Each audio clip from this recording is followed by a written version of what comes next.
अस्सलामुअलैकुम everyone, welcome back to my YouTube channel. आज का हमारा टॉपिक है डोफालेक्स सिरप, यानी कि आज हम बात करेंगे कि डोफालेक्स सिरप क्या है और इसके क्या क्या इस्तेमाल हो सकते हैं, और लास्ट में हम इसके साइड इफेक्ट्स के बारे में बात करेंगे। डोफालेक्स सिरप ये एक सिंथेटिक ड्रग है और इसमें जो फॉर्मूला यूज हुआ है उसका नाम है लैक्टोलोज और इसको बनाने वाली कंपनी का नाम है एबट। ये था डोफालेक्स सिरप का इंट्रोडक्शन। अब हम इसके यूजेस के बारे में बात करते हैं कि वो कौन सी ऐसी कंडीशंस हैं जिनमें आप डोफालेक्स सिरप का इस्तेमाल कर सकते हैं। डोफालेक्स सिरप को आप कॉन्स्टिपेशन में यूज कर सकते हैं। अगर किसी शख्स को कब्ज है तो फिर आप डोफालेक्स सिरप का इस्तेमाल कर सकते हैं। और डोफालेक्स सिरप को प्रेगनेंसी में भी यूज किया जा सकता है। अगर किसी को प्रेगनेंसी में कब्ज होती है तो फिर भी आप डोफालेक्स सिरप का इस्तेमाल कर सकते हैं। और इसके अलावा डोफालेक्स सिरप को आप डिलीवरी के बाद भी यूज कर सकते हैं। मतलब कि ये जो खवातीन में डिलीवरी होती है तो उसके बाद का जो जख्म होता है उसको ठीक करने के लिए डॉक्टर मेडिसिन लिख कर देते हैं। तो उस मेडिसिन के साथ डॉक्टर ये वाला सिरप लाजमी लिखते हैं। और अगर ये ना लिखें तो इसकी जगह लाइलैक लिख सकते हैं, या फिर ये भी ना लिखें तो इसकी जगह कोई और लिख सकते हैं। मतलब कि कॉन्स्टिपेशन का सिरप लाजमी लिखते हैं। और ये इसलिए लिखते हैं क्योंकि जब आप मेडिसिन खाते हैं तो उस मेडिसिन की वजह से आपकी बॉडी में खुश्की होती है, जिसकी वजह से आपको कॉन्स्टिपेशन बहुत जल्दी हो सकती है। और दूसरा फैक्टर इसमें ये होता है कि जब आपकी डिलीवरी होती है तो उसके बाद आपकी बॉडी कुछ दिन के लिए रेस्ट में होती है, जिसकी वजह से आपको कॉन्स्टिपेशन बहुत जल्दी हो सकती है। और तीसरा फैक्टर इसमें ये होता है कि आपका जो डाइट प्लान है या फिर जो आपका ईटिंग पैटर्न है वो पहले से बहुत चेंज हो चुका होता, तो जिसकी वजह से आपको कॉन्स्टिपेशन बहुत जल्दी हो सकती है। लेकिन इस कंडीशन में कॉन्स्टिपेशन का होना अच्छी बात नहीं होती, जिसकी वजह से डॉक्टर ये सिरप लाजमी लिख कर देते हैं। सो इस कंडीशन में भी आप डोफालेक्स सिरप या फिर लाइलैक सिरप का इस्तेमाल कर सकते हैं। और इसके अलावा डोफालेक्स सिरप को आप हिपैटिक एनसेफेलोपैथी में भी यूज कर सकते हैं। ये एक ऐसी कंडीशन है जो आपके दिमाग में होती है, मतलब कि ये आपकी एक दिमागी कंडीशन है और ये होती है आपके जिगर की वजह से। अगर किसी शख्स का जिगर खराब हो, मिसाल के तौर पर उसमें हेपेटाइटिस हो या फिर उसमें यरकान हो या फिर कोई और प्रॉब्लम हो, तो फिर उसकी वजह से ये आपको कंडीशन हो सकती है। और इसमें होता यह है कि आपका जो स्लीपिंग साइकिल है वो डिस्टर्ब होता है, आपको नींद ठीक से नहीं आती। और इसके अलावा आपका जो मूड है वो भी पहले जैसा नहीं रहता, उसमें भी बहुत चेंजेस आ जाती। और इसके अलावा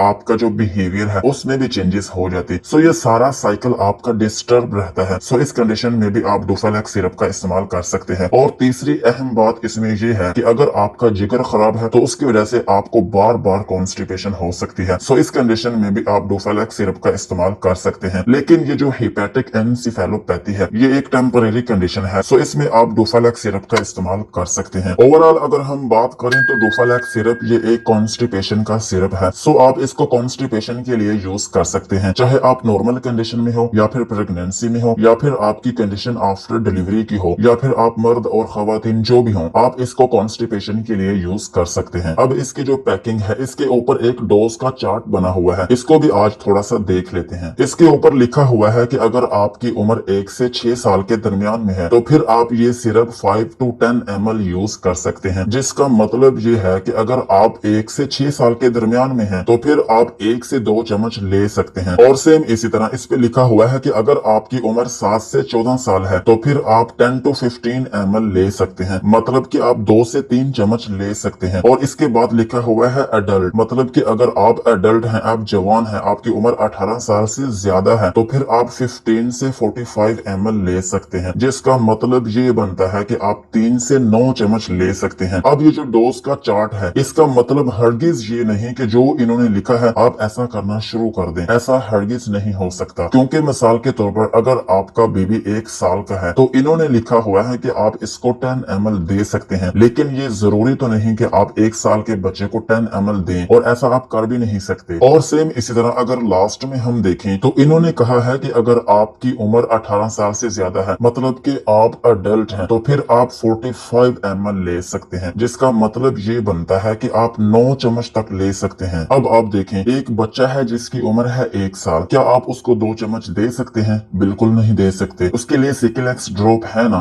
या फिर कॉन्स्पिक ड्रॉप है ना, तो आप वो भी यूज कर सकते हैं। तो ये जरूरी तो नहीं कि आपने यही सिरप यूज करना है। तो फिर इस चार्ट का मकसद क्या है, या फिर इस चार्ट का क्या मतलब है? बेसिकली इस चार्ट को बनाने का मकसद ये है कि उनको अपने डॉक्टर या फिर फिजिशियन को बताना है कि आप इस सिरप को कितनी मिकदार में दे सकते हैं, मतलब कि एक लिमिट डिफाइन करना है। उनको ये बताना है कि इसकी लिमिट क्या है, ये नहीं बताना कि आप इसको इतना दें। बेसिकली उन्होंने एक लिमिट को डिफाइन किया हुआ कि आप इतने से लेकर इतना सिरप दे सकते हैं। ये डिफाइन करना है कि मिनिमम आप इतना दे सकते हैं और मैक्सिमम आप इसको 10 ml दे सकते हैं। ये चीज बताना है कि 24 घंटों में आप सिर्फ इतना सिरप दे सकते हैं। ये नहीं बताना कि आप इसको इतना दें। बात समझ में आ रही ना कि बेसिकली उन्होंने ये बताना है कि आप इस सिरप को मिनिमम दे सकते हैं 5 ml और मैक्सिमम आप इसको 10 ml दे सकते हैं 24 घंटों में। ये उनका बेसिक पर्पस है और ये सारी चीजें डॉक्टर पहले से ही पढ़ चुके हैं। ये ना भी लिखें तो डॉक्टर को तो पहले से ही पता है कि आपने इसको कितनी मिकदार में यूज करवाना है, लेकिन फिर भी अगर कंपनी ने लिख दिया है तो ये आपकी कन्वीनियंट के लिए है। सो यहाँ पे ये चीज क्लियर हो चुकी कि आपको इससे सिर्फ लिमिटेशन का पता चलेगा कि आप इसको मिनिमम इतना दे सकते हैं और मैक्सिमम इतना दे सकते हैं, और बाकी का काम सारा आपके फिजिशियन या फिर डॉक्टर का है। उसको देखना है कि इस पेशेंट को मैं कितना सिरप दूंगा तो इसको आराम आएगा। ये चीज आपका फिजिशियन डिसाइड करेगा। और जहां तक बात रही इसकी प्रैक्टिकल डोज की, तो ये बच्चों में तो सिरप दिया ही नहीं जाता। बच्चों को दिए जाते हैं सिकिलेक्स ड्रॉप या फिर कॉन्स्पिक ड्रॉप या फिर कोई भी ड्रॉप्स दिए जाते हैं बच्चों को। बच्चों को सिरप बहुत कम दिया जाता है। और दूसरी बात रही एडल्ट की, तो एडल्ट में नॉर्मली डॉक्टर प्रेस्क्राइब करते हैं 2 चम्मच सुबह, 2 चम्मच दोपहर और 2 चम्मच शाम। या फिर कुछ डॉक्टर ऐसे होते हैं जो रात को सिर्फ 3 चम्मच रिकमेंड करते हैं कि आप सोने से पहले 3 चम्मच रात को 1 गिलास दूध के साथ ले लें। सो ये इसकी कुछ डोज है, लेकिन फिर भी आप इस डोज का यूज नहीं कर सकते। आपने हमेशा अपने डॉक्टर से पहले मशवरा करना है, फिर उसके बाद आपने इस सिरप का इस्तेमाल करना है। बल्कि इस सिरप का ही नहीं, आपने कोई भी मेडिसिन हो वो अपने डॉक्टर के मशवरे से ही यूज करनी है, खुद से कोई मेडिसिन यूज नहीं करनी। और ये चार्ट हर मेडिसिन पे लिखा होता है, किसी की पैकिंग के ऊपर ही लिखा होता है और किसी मेडिसिन में ये होता है कि उसके अंदर जो लिटरेचर होता है उस पर लिखा होता है, और ये सिर्फ यही बताता है कि इसकी लिमिट क्या है, आप इसको मैक्सिमम कितना दे सकते हैं। सो ये चीज बेसिकली है। और अब हम इसके साइड इफेक्ट्स के बारे में बात करते हैं कि अगर आप डोफालेक्स सिरप का इस्तेमाल करते हैं तो आपको क्या क्या नुकसान